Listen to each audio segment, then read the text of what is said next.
Michael Jackson n'est pas mort, et non, JFK a été assassiné par la CIA, Beyoncé et Barack Obama ont une liaison. Il suffit d'un tweet pour que la rumeur parcourt le monde en un temps record. Notre invité est le sociologue Gérald Bronner, bonjour. Bonjour. Alors vous nous parlez de la démocratie des crédules, c'est aux éditions PUF.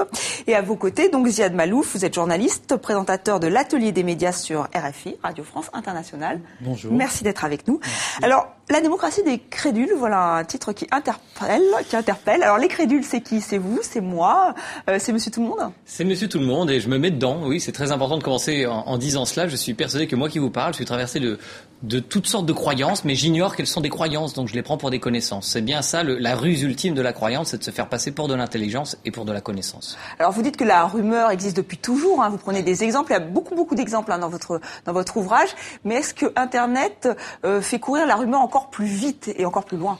C'est ce que je crois, pour une raison assez simple, c'est qu'auparavant, la rumeur, qui existait donc bien avant Internet, se diffusait par le bouche à oreille. Parce qu'il y avait ce qu'on appelle les gatekeepers, c'est-à-dire les journalistes qui gardaient la porte. C'est-à-dire qu'il y avait un marché de l'information auquel ne pouvait pas avoir accès tout type de produits d'information. Par exemple, les rumeurs et les croyances. Il y a des tas de contre-exemples.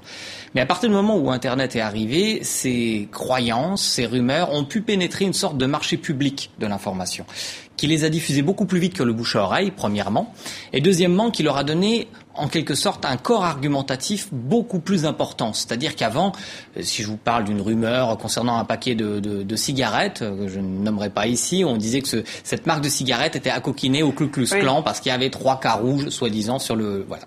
Donc ça, c'était une rumeur par bouche à oreille. Si on s'en rappelle, on voit bien que ça n'a rien de convaincant. Aujourd'hui, certaines rumeurs, certaines théories du complot sont adossées à plus de 100 arguments techniques. Et ça, c'est la possibilité donnée par Internet d'agréger un certain nombre d'arguments. Et ça les rend beaucoup plus performants. Et Internet donne souvent caution. Alors, Ziad Malouf, est-ce que vous vous sentez crédule, vous aussi? Totalement crédule. Et j'ai été très intéressé par la démarche de ce livre, La démocratie des crédules, parce que je trouve ça important, même pour nous, en tant que journalistes, d'essayer de comprendre comment déconstruire la rumeur. Alors, je voulais ajouter qu'Internet, c'est vrai que c'est un espace de la rumeur, mais c'est aussi un espace de déconstruction de la rumeur. Il y a des sites qui se sont montés comme Hoaxbuster, qui a des communautés dans le monde entier, qui passent leur temps à déconstruire également les rumeurs. Et le premier réflexe, quand on entend une rumeur ou quand on nous échange un mail qui nous dit il faut participer à telle chose pour défendre telle personne dans tel pays, maintenant, pour les gens un peu initiés et pour beaucoup de gens, c'est d'aller voir sur Hoaxbuster, par exemple, ou sur d'autres sites, pour voir s'il ne s'agit pas d'une rumeur. Est-ce que vous avez toujours le temps? Parce que c'est ce que vous reprochez un peu aux journalistes, c'est qu'ils n'ont plus le temps de vérifier les rumeurs, les informations, et que tout va trop vite aujourd'hui. Oui, alors ce qui s'est passé pour les journalistes, et c'est pas seulement à cause d'Internet, mais Internet y contribue, c'est une dérégulation du marché de l'information, avec une pression concurrentielle extraordinaire. Cette pression concurrentielle, elle a des avantages, c'est-à-dire que si un concurrent ment, eh bien les autres journaux, par exemple, vont dire qu'il ment. Personne ne souhaiterait vivre dans un pays où il y aurait qu'un seul journal, ça existait dans l'histoire, mais enfin, moi j'ai pas envie de revenir à cette époque-là. Mais en revanche, trop de pression concurrentielle contribue sans doute à une baisse de la fiabilité de l'information, en particulier quand cette information est technique, qu'elle touche par exemple des questions scientifiques, d'innovation technologique ou sanitaire, et où il faudrait du temps en fait pour mesurer un certain nombre d'alertes plutôt que les donner comme ça les yeux fermés en disant mieux vaut prévenir que guérir. C'est pas toujours le cas parce que certaines alertes inquiètent tellement les populations que par exemple on a une baisse de la couverture vaccinale en France. Oui. Ce qui est dramatique parce que ça va créer pour les prochaines générations des centaines voire des milliers de morts qui ignoreront qu'ils auront été les victimes en fait de ces croyances impensées. Alors, Ziad Malouf, je vois que vous êtes d'accord, effectivement. Donc, cette course à l'information, effectivement, peut nous toucher et nous faire dire des erreurs. Il y a une responsabilité certainement de plus en plus grande des journalistes. Alors c'est vrai qu'il y a aussi une économie du journalisme qui est en question, avec des modèles économiques qui s'effondrent, et pas forcément d'ailleurs pour le pire, parce que ça montre aussi que d'anciens modèles économiques qui reposaient beaucoup sur des intérêts privés, de la publicité, étaient peut-être questionnables. Et ce qui est particulier aujourd'hui, c'est qu'il y a une responsabilité médiatique de tout un chacun, et ça c'est peut-être la nouveauté, c'est-à-dire que dans la mesure où chacun peut diffuser de l'information à l'échelle mondiale, eh bien tout un chacun est responsable de ce qu'il va diffuser. Il faut absolument sensibiliser les gens sur cette responsabilité médiatique qui était l'apanage des journalistes par le passé et qui est maintenant le fait de tout le monde, qui est pour tout le monde. Est-ce que c'est un problème de formation ? entre autres, tout est toujours un problème de formation, de sensibilisation des plus jeunes et même de tout le monde. Mais c'est certain qu'il faut de plus en plus sensibiliser les plus jeunes à leurs responsabilités sur les réseaux sociaux. Et d'ailleurs, il y a des exemples tous les jours de dérives, de personnes qu'on a indexées pour ci ou pour ça, et on se rend compte que ça crée des catastrophes dans sa vie, etc. Donc les gens se forment au fur et à mesure par l'erreur, mais on peut aussi former par d'autres choses que l'erreur, en sensibilisant les gens à la responsabilité médiatique. Et d'ailleurs, je pense que les journalistes sont de plus en plus importants pour ça, parce que ça fait partie de leur formation et de leur savoir-faire. Alors Gérald Bronner, vous mettez en avant le fait qu'on peut être tous, journalistes compris, victimes de nos croyances, ou alors vraiment de se laisser happer par exemple, là, on va voir juste une image, vous appelez ça ça vient du grec, de la pareidolie, c'est-à-dire que c'est facile de voir une image et de se dire, ah ben là, voilà, on voit Satan. Et c'est vrai qu'il y a des choses comme ça où tout un chacun peut être confronté. Il existe ce qu'on appelle simplement des réflexes mentaux, des illusions mentales, comme il y a des illusions d'optique. Vous savez, l'illusion d'optique, on a beau savoir qu'elle est fausse, là on sait que c'est simplement des volutes de fumée, mais tout le monde voit quand même un visage vaguement anthropomorphe, éventuellement démoniaque. Bon, enfin, comme on n'est pas croyant, nous ici sur ce plateau, on s'en moque un peu, mais ça pourrait constituer une tentation interprétative. Alors là, c'est un peu un exemple amusant, mais en réalité, par exemple, notre cerveau est très mal équipé pour penser le risque. Nous multiplions intuitivement les faibles probabilités par 10 ou 15. Alors qu'est-ce que ça a comme impact ? À partir du moment où vous mettez dans l'espace public, par exemple, une innovation technologique qui comporte un faible risque, parce que toute innovation technologique comporte un faible risque, nous allons naturellement largement surestimer ce risque. Et donc, si nous organisons autour de ces questions des éléments de démocratie participative ou collaborative, il n'est pas certain qu'on voit là apparaître la sagesse des foules, mais plutôt l'attraction de la foule vers des points un peu paradoxaux de l'erreur. Alors tout ça nécessite un peu d'ingénierie, sans doute un peu de responsabilité. Je pense qu'on est au point, c'est vrai que dans mon livre je raisonne un peu avec l'imagination du pire, je pense qu'on est au début de notre histoire. C'est vrai que j'essaye de proposer la pire des histoires qui pourraient nous arriver, mais peut-être que c'est pas ça qui va se produire. Alors on va s'arrêter sur un autre effet. Alors je ne sais pas si vous connaissiez, Ziad Malouf, l'effet Othello. Non. Donc l'effet Othello qui nous est expliqué par Gérald Bronner. Et donc on va tout de suite voir un exemple que vous citez dans votre ouvrage. On regarde. Parce qu'on est à l'antenne et il s'agit... Attention François, générique, c'est parti.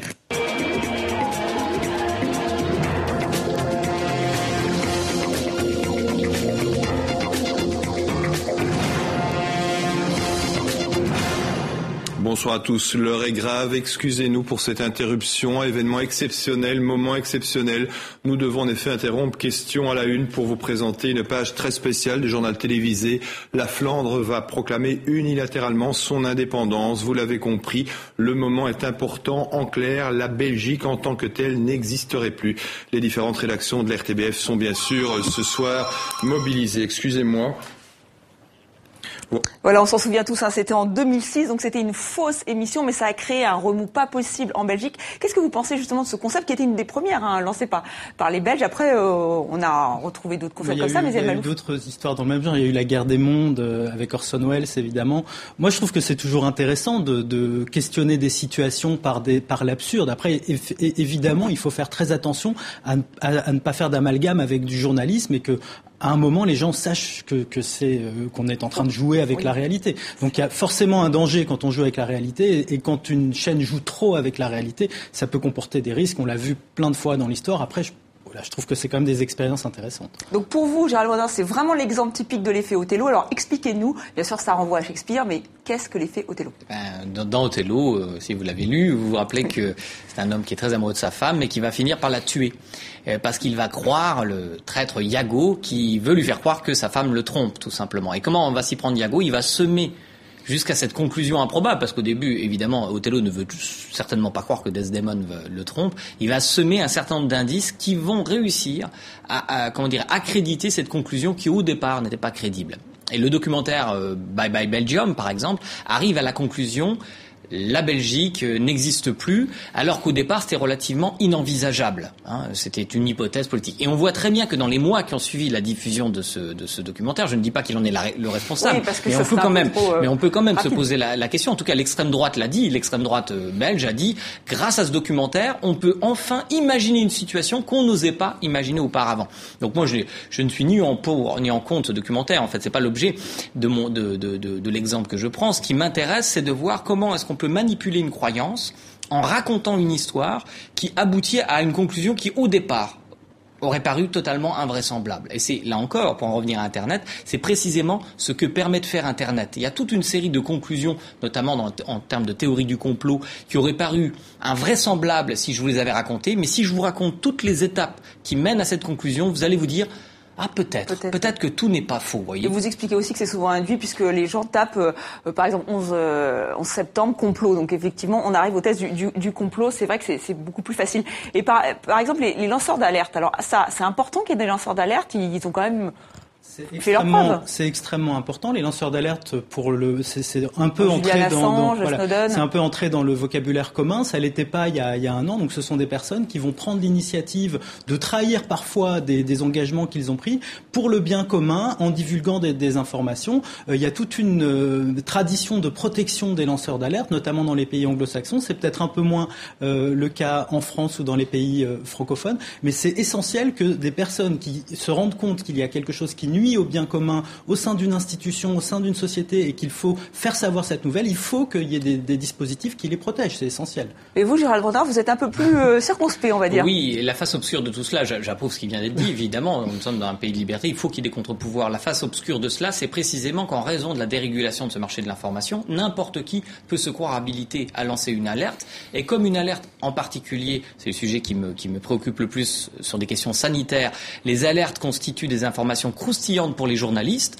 Tel individu va vouloir démontrer que ceci est cancérigène. Il y a un cancérigène tous les jours ou toutes les semaines. Et le problème, c'est que ça crée, dans certains cas, ils ont raison.